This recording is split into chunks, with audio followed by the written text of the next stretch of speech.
This week's episodes were brought to you by the generous support of Andrew Henninger. Hey folks, Quilly18 here, and welcome to another episode of our Unity base building game, codenamed Project Porcupine. We've done a lot of good work with the system. We've got a great system by which we have pathfinding, we have functional doors, we have room detection, right? So this is room index 1, 2, and then everything outside is just 0. It's all quite fast and spiffy and pretty good.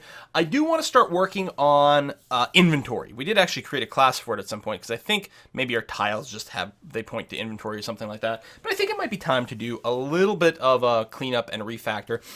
It's not necessarily going to be the most exciting episode. We're going to talk a little bit about theory about a few things, and we may even start doing a little bit of work on the inventory. But I promise to do not too much, much more than theory crafting over here. So you're probably, if you're not interested in that, you're probably safe to just skip ahead to the next episode. I have gone ahead and uploaded a couple other tutorials not related to Project Porcupine that'll be made live on around the same time as this. So there's still going to be lots of content on the thing, but it's probably time to take a look at that. In particular, one thing that's been annoying me is every time we, say like I just make a change to the code and then save and then go over here and it like compiles, we'll get the little warning. Oh, does it not? It realizes that's not an actual real change. Oh, that's annoying. Anyway, it kept giving us a warning that we assigned to see but never use it. So I'm just going to do that and get rid of that little notification there. I think that was a leftover from some previous stuff, but that was just annoying me. The big thing that I keep talking about doing a refactor of is here in furniture. Basically, this bit over here was originally thrown together as sort of an example of a way of doing things, but not the way I was going to do things. Then I realized, actually, this is going to be better for what we want to do. I mean, there's a lot of great ways to do this. So this is our furniture class, and we want the ability to have different furniture that has different kind of functions, right? So a door piece of furniture does something different than an oxygen generator. And so, there was talk about, well, maybe we could subclass things, we could do different things like this. You could also use the component module model where, imagine we had some other class, right? So class fern component, and this could be like a virtual class of some kind, and then you have something else that's something like public class, this is a door type thing which derives from furniture component like this. It's got some stuff, and then what we have is some sort of, our dictionary instead maybe keeps track of components. We have some sort of list maybe, or dictionary of whatever, of things of type where they're furniture component. I suppose you could have a list of furniture components here. That would be fine. Components. And then you could have an equivalent to something like public fern component get component. Now all of a sudden we're talking about something that is very, very similar to the Unity implementation. Well, I guess what we do is something like this, get component T, and anyway, so on and so forth. Because you can do generic functions. That's quite nice. You can do something like public, static, T. You can also specify what kind of thing. So T, this is a function called foo that takes in a T where it's of type fern component. Right, so this is a generic function. It can accept a wide variety of different... Did I spell that right? No, I didn't. My bad. It goes T here, and it can take in whatever, string bar, and then it takes in another T of type baz, and then here you specify where T is it's a fern component. Right, and then you do some stuff, and then we return, I don't know, whatever, we return baz. You can do this sort of thing, and it's quite, what did I? Oh. There we go. Gotcha. So there you go. So you can have all these sort of generic functions that can accept any type of class using the generics here where T, but you can still specify that T must be descended from fern component, or have other things like that. So, there's a few different ways, and I love component object design. model. I think for game programming, it's especially good. There's a little bit of room for like child classes and derived class and that sort of thing, or subclassing, I guess I could say. But I think components are a lot stronger. But the component model, I think conflicts with the idea. I can't, and then maybe there's a way to do it. I could just be, really dumb, but I am very dumb. But in this particular case, I can't really see a way where if we want to be able to, okay, right now, where do we create our furniture? We create our furniture in this one function, create furniture prototype. This is going to be replaced with a function that all it does is read some XML files that have all of our furniture definition in there. That way, to change how our furniture works, what kind of furniture we have, what it looks like, etc., we just tweak this XML or JSON file or whatever. And then we have new data in there, right? Instead of updating this. This is just placeholder stuff. We're not going to refactor that in. This works perfectly fine now. Writing the code to reading the furniture data is going to be there's going to be a fair bit of work there, and we want to make sure we know exactly what our data structure for furniture is going to be before we put in all that effort. So for now, this is going to be perfectly fine. But at some point here, so our furniture door, right? Our door type furniture has a different type of behavior from an oxygen generator type furniture and different things like that. So there needs to be room for that sort of custom code. Neither you implement components or you do subclassing or something of that nature. And I think it would be nice that in the future, what we will want to be able to do is just read in some text, read in a string from a text file, which is some sort of probably Lua code, because there's a couple of really great interpreters for Lua available for C# that work great in Unity here. And so we take that code, that Lua code, and we parse it, and it turns into some sort of like native code that can be run or interpreted. And either that string or some sort of interim parsed form, we want to go we need to store that in some sort of variable, right? So we've read in a text file, and some of it includes, height, width and height and all that, so we can just feed that in here. But some things from that text file is code that needs to be executed at some point. Well, we got to store that somewhere, and so we would store that in some sort of variable, like update actions or is enterable or something of that nature. Well, not end enterable because that's something different, but update actions certainly, and also the door. Oh, right now the is door test that we're doing, which is just a silly little is door test. But that's sort of logic. We need to store that in something. And I think I can't quite picture any way that we would tie that in with sort of generics or components or anything like that. I mean, effectively, these are sort of components in a sense. But so this represents the code that we would get, the Lua code, either as a string or in some sort of semi-compiled format that we're just storing as part of an array of actions that we will then execute. At some point later on, well, and once a frame, we will be executing some sort of Lua code there. And that's why I think this is going to be the way that will work better. If everything is just literally in C# here, I don't think this is necessarily the way we'd want to approach it. But I think with the assumption that at some point, so this file contains code which will likely be completely moved to some Lua files later on and will be parsed at runtime. That's why we've got the static class over here, which just has these, but all these will be moved into Lua in the future. So I think that our overall data structure is probably going to be okay. But I'm not pleased about all of it, especially the door openness and different things like that. So what we're going to do, first of all, I don't want to be able to write to this dictionary directly because I can definitely foresee us changing the actual data structure for storing this in the future. In particular, we might want to allow parameters that are not just floats or something like that. So what I definitely will do here is I will write a function. I'll write it up here now, but I'll move it down in a minute. It will be a public function that returns a float called, it'll be get parameter, and it's going to take in a name, string s, and we're just going to wrap s, I said, and it's just going to wrap this, right? So these are not going to be public anymore, they'll be protected. Probably that as well, sure, yeah, that's fine. Oh god, keep spelling it incorrectly there, get parameter, and all it's going to do right now is go into fern parameters and return s. Although, one interesting question might be, should we check to see if s is actually in fern parameters? What should we do if it's not there? Should we request a default? Should we do something like float default equals 0, and then do something like if fern parameters dot contains key s equals null.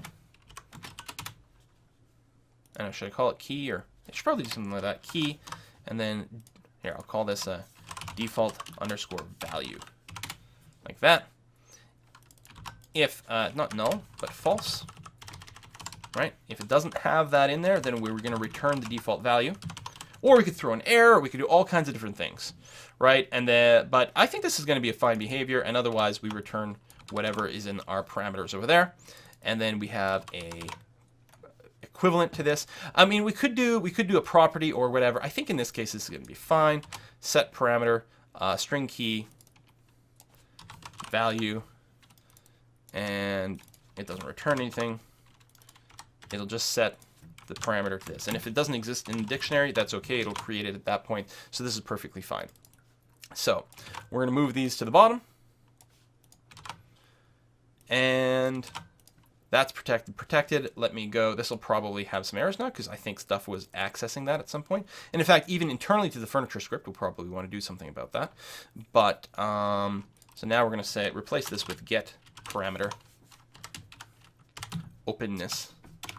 Like this, because we don't want to know, for something as simple as like a list that is obviously always going to be a list, then it might be okay that it's public. But here, I suspect there's a possibility down the road that we might change this implementation, or we might do some sort of sanity checks on some of the setters or some damn thing in the future. So I think that's going to be a win for us. And this is in furniture actions, right? It's protected, so. Again, we go get parameter. Like that.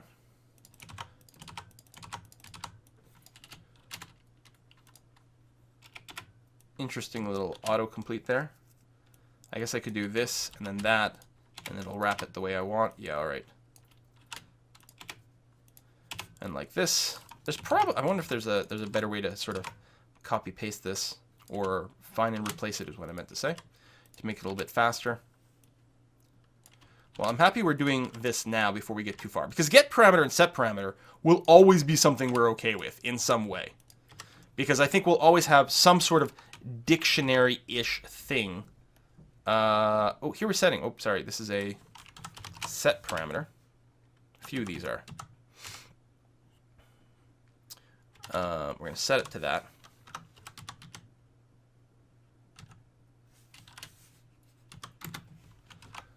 There we go. And here, maybe what I'll say is I'll have a change parameter.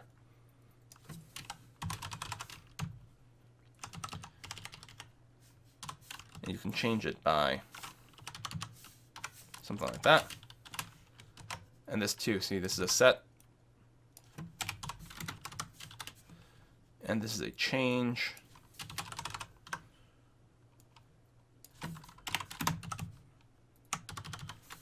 This. Yeah, so now we have hard-coded open and close things, but that'll be okay. We'll change it later on. This is a set.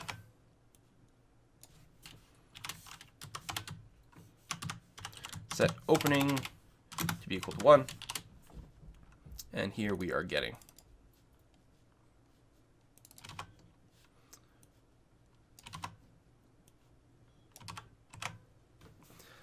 There we are. No. So we need to change parameters.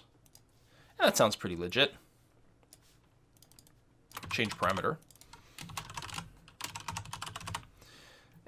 Key by value, and we're just going plus equals value. That's assuming it exists.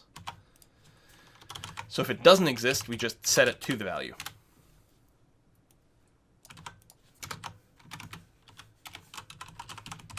There we are.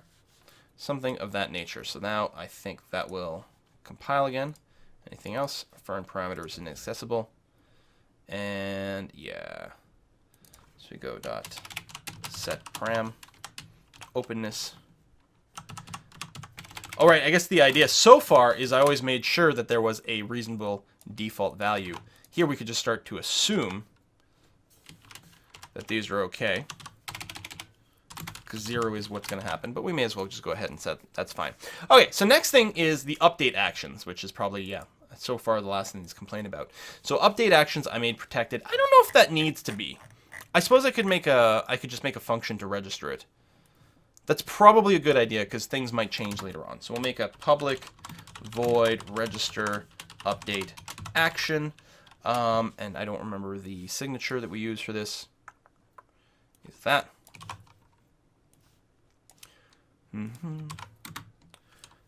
A. And we just go update actions plus equals A. And then we can have an unregister.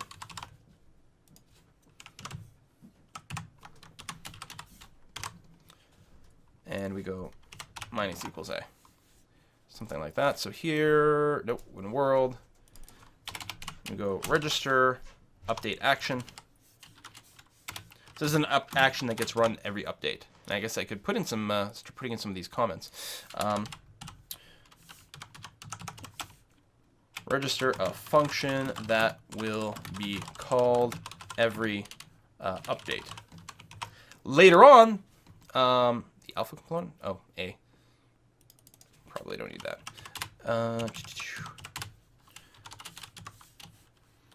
Later, this implementation might change a bit as we support Lua. There we are. Although for now we're pretty okay. And that's going to unregister that, set some parameters, do all those things. That is good. So they're protected. Yeah, so, I mean, I'm still a little unsure about just supporting a float, but having it set to an object, or this variant of object, neither one of them I think would be I think would complicate some of the serialization thing. I suppose I could make it be something that is iSerializable, something descended from iSerializable. That might be something that we look into later on. That might work actually particularly well, in fact. But for now, this is going to be okay. I can definitely see us later doing something like this. That would require that we sort of implement our own sort of subparameters or something else. But for now, I'm pretty okay with this.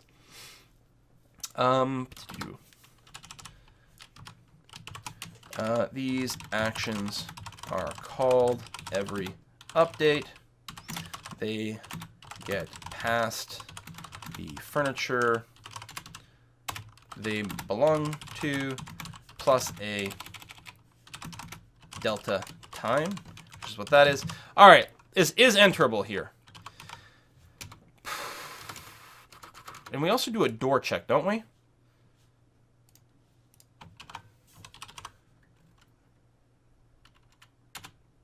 Right, we've got this is valid position. Yeah, which I'm not 100% keen on. This tells our system whether these are valid locations or not. Really, we call is valid position, and we have registered some func position valid stuff somewhere. Where does this happen? Are we even using this stuff?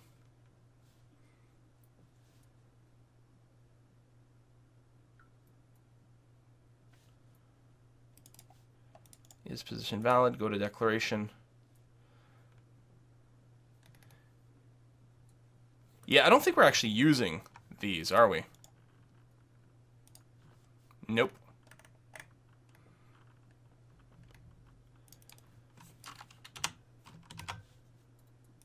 Get rid of that. Yeah, no errors. We are using this. Because, oh, that's right, that's what happens. We've got this is a valid position. I think this does get called by our user interface system, and now all we do with it is we've got this sort of callback, func position validation, but this just gets set to this automatically. But I guess that would be another example of something that we would have in our furniture actions, and something that we would get from Lua. So there you go, excellent, yeah. This will be replaced by validation checks fed to us from Lua files that will be customizable for each piece of furniture.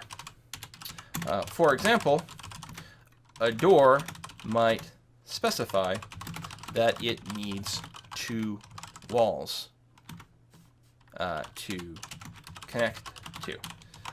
But for now, we'll have this. And in fact, this is probably, I'm going to rename this to something like default is position valid. You know, to emphasize that this is just the normal one that we're going to use. And again, go to references. We set it here. Which means, correct me if I'm wrong, this doesn't have to be public or anything. Can't I just say protected? Or even private?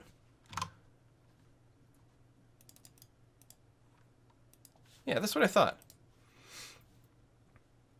I think because originally I was the possibility that it might be when we create the furniture prototypes in World, we might have to feed the right authenticator to it.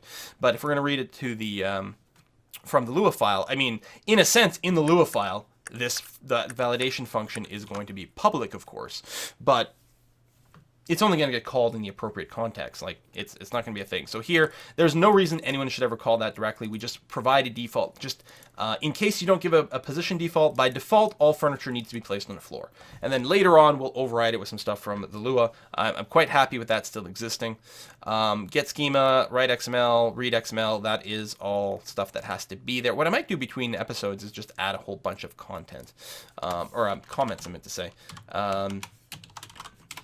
Gets the custom furniture parameter from a string. Okay. Parameter value, it's float, and the key string, and the default value, which is groovy and clear. This just sets, this changes it by a certain amount. I mean, relatively straightforward. I think I'll go ahead and add a complete set of comments probably between things. So yeah, I guess overall, I mean, yeah, I'm still mostly okay. I think this parameter and function thing is correct-ish. Correct-ish. Oops. Custom parameters for this particular piece of furniture. We are using a dictionary. I mean, I suppose we could use a sort of a generic object that you can add more parameters to or something like that. This is going to be fine. Because later, custom Lua functions will be able to use whatever parameters the user/modder would like. Basically, the Lua code will bind to this dictionary, or the other way around, right? We're going to give the Lua code access to this dictionary, and the Lua code can read and write whatever they want to this dictionary. They're not going to have, the Lua code is not going to be able to access just any arbitrary thing in our program. It's only going to be able to access what we allow it to access, and it'll actually be quite convenient to just say, here, you can access this dictionary.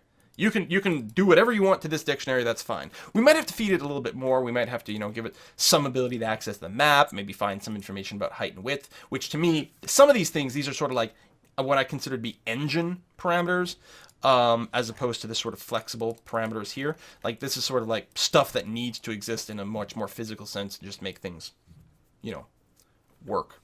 We have a little bit of object rotation, but I'm not super keen on. Actually, we don't have real object rotation. We rotate the visuals for the door, but that the door furniture itself doesn't have a rotation internally, so that's different. That's still going to come.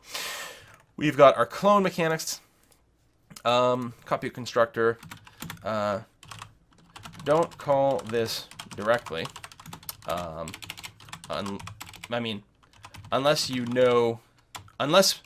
we never do any subclassing, which honestly seems a little bit likely at this point. Instead, use clone, which is more virtual and therefore better. Yeah, just because the problem is if you have and we talked about this was like several episodes ago. If you're trying to create a copy of something, so you're making a new instance of it. Well, to instantiate something, you need to call a constructor. And when you call a constructor somewhere, you have to do something like new furniture, blah, blah, blah. Well, what if it's not supposed to be furniture, but a subclass of furniture, like door or whatever? Now, it looks like we're not going to do subclasses, but just in case. So this, where you're feeding, other furniture, this is how you would call a copy constructor. The problem is you would be creating a new instance of the base class, not whatever child class this other furniture is. Whereas instead, if you say other furniture.clone, then it'll correctly call the right one.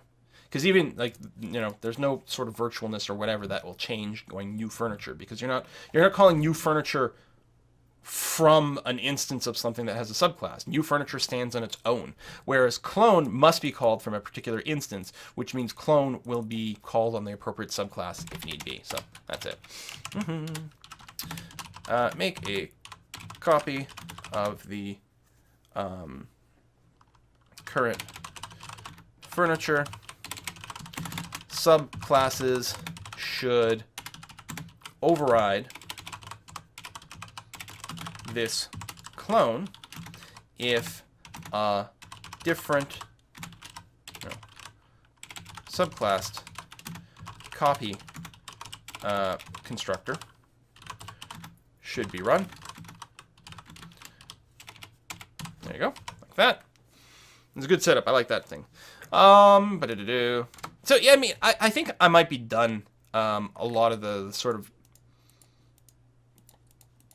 the refactoring. I mean, there's still going to be a big one. A big one is going to be in the job. And right now, like our job queue is nothing. We've got sort of a temporary little wrapper around this queue thing. But again, I think the job queue might end up in the end be sort of room-based or something a little bit more. I mean, it's doing a fine job, really, as is.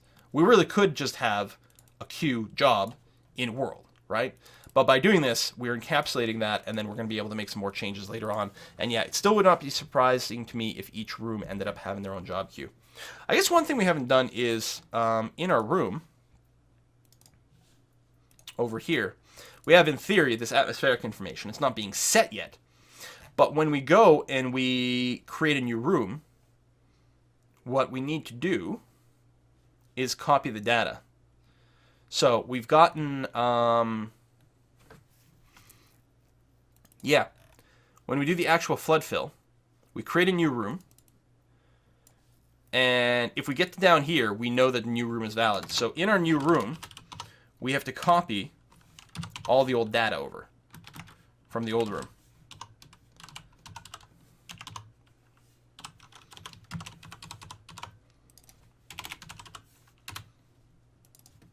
Oops.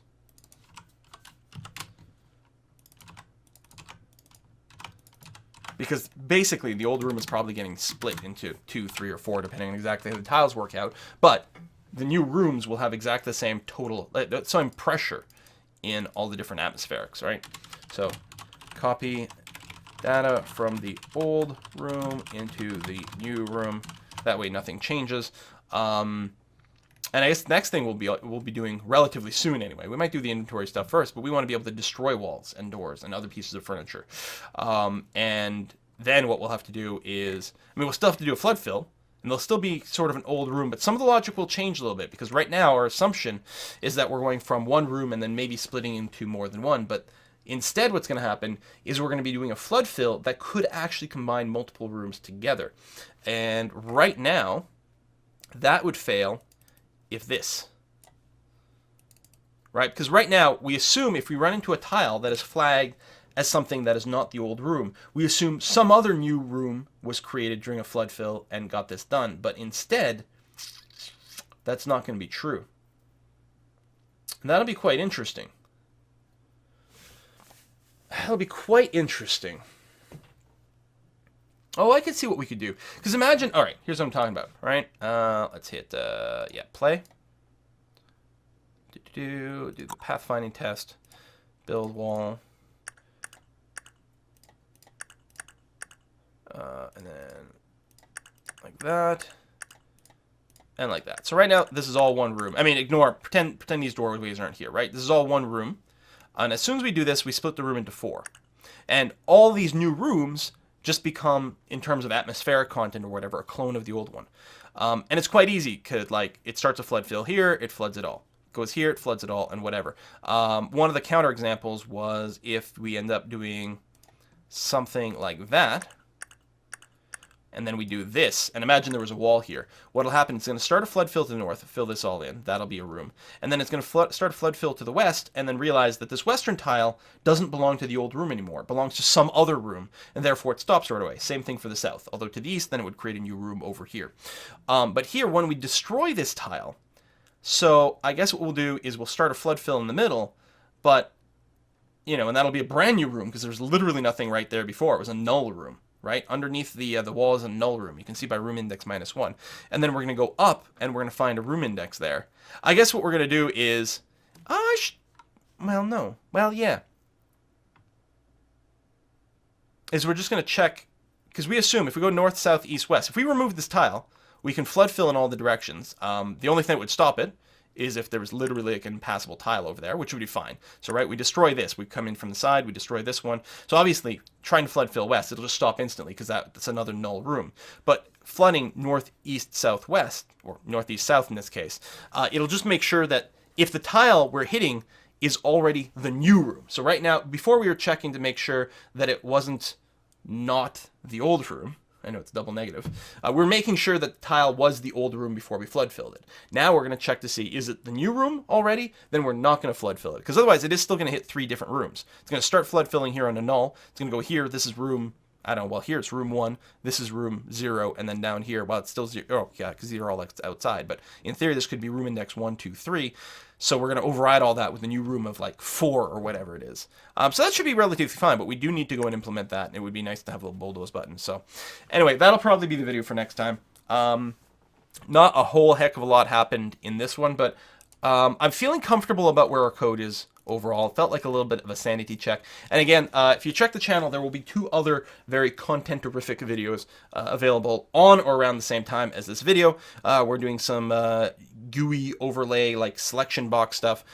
Stuff that we're not going to need in this game, but stuff that people have requested quite often. So hopefully people will find that to be very informative. Thanks for watching, folks. And next time I might start with the room destruction. And then after that, start with the ground tile stuff, like the ground inventory, which is then going to factor into our job system, because we don't just get to instantly build a wall anymore. We're going to have to pick up a piece of iron from the ground and then build a wall. Thanks for watching. See you next time. Thank you to everyone who pledged to support this in February and is making these videos happen through March and early April. And of course, these mic check supporters. We've got Wes Eldenboving again, Craig Mortel, Nail Vikstrom, Neil Blakely Milner, Speedy Savant, Valent Cake Fiend, Aaron Toyson, Marius Field Vold, Ole Peter, Talgo, probably Ole, Julian Ogier, Lafone, Steven Stager, Michael McClintock, Kale the Quick, Drazion, Bite Rash, Adjective, and Andrew Henninger. And everyone who just watches and shares and favorites and comments and subscribes, thank you so much for just continuing to make these videos a thing that we can do. I think it's pretty awesome, and I hope you do too. See you next time, folks.